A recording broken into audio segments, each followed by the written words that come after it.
Assalamualaikum warahmatullahi wabarakatuh. Halo sahabat rumah belajar, semoga sehat selalu. Perkenalkan, nama saya Ibu Suharti, Guru SMP Negeri 2 Jombang, Provinsi Jawa Timur.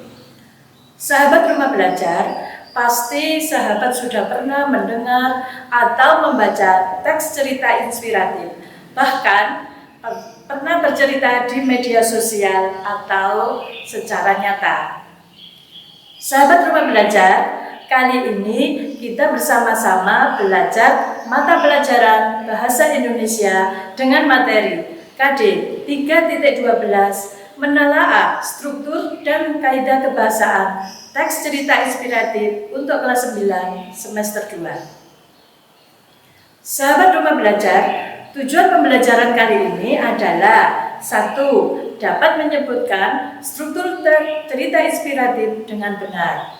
Yang kedua, dapat mengungkapkan kaidah kebahasaan teks cerita inspiratif dengan benar. Sahabat rumah belajar, sebelum kita mengenal lebih jauh tentang teks cerita inspiratif, marilah kita cari tahu apa pengertian teks cerita inspiratif.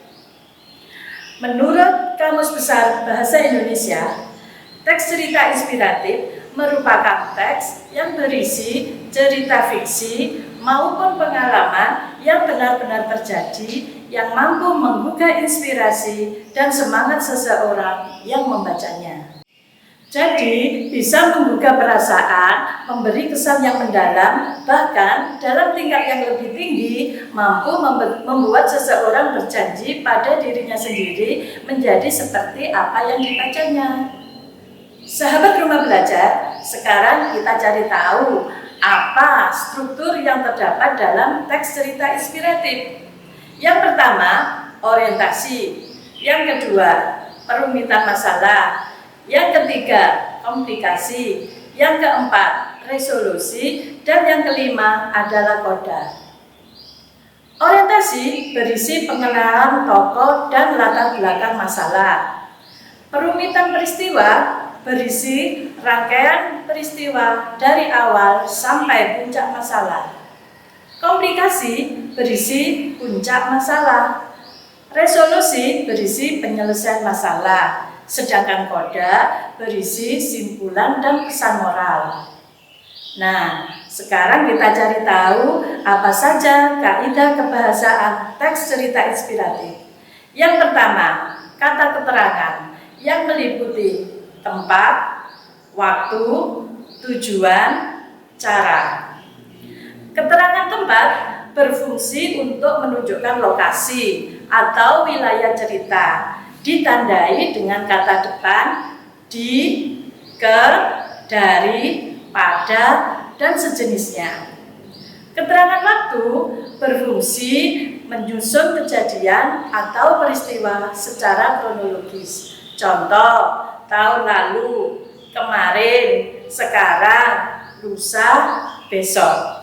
Keterangan tujuan berfungsi untuk menunjukkan informasi atau maksud, ditandai dengan konjungsi untuk, supaya, agar, dan sejenisnya.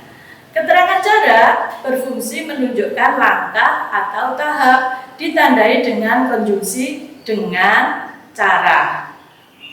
Sahabat rumah belajar, kaidah kebahasaan yang kedua adalah menggunakan kata penghubung atau konjungsi yang berperan menjadi jembatan atau penghubung antar kata, antar frase, dan antar kalimat.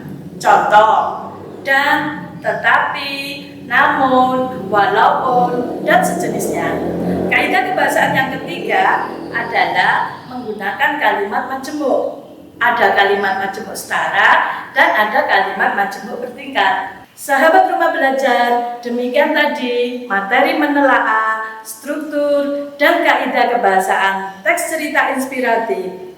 Jangan lupa untuk terus membuka portal Rumah Belajar, karena di portal Rumah Belajar menyediakan banyak sumber belajar. Belajar dengan siapa saja, kapan saja, dan di mana saja. Semangat! Wassalamualaikum warahmatullahi wabarakatuh.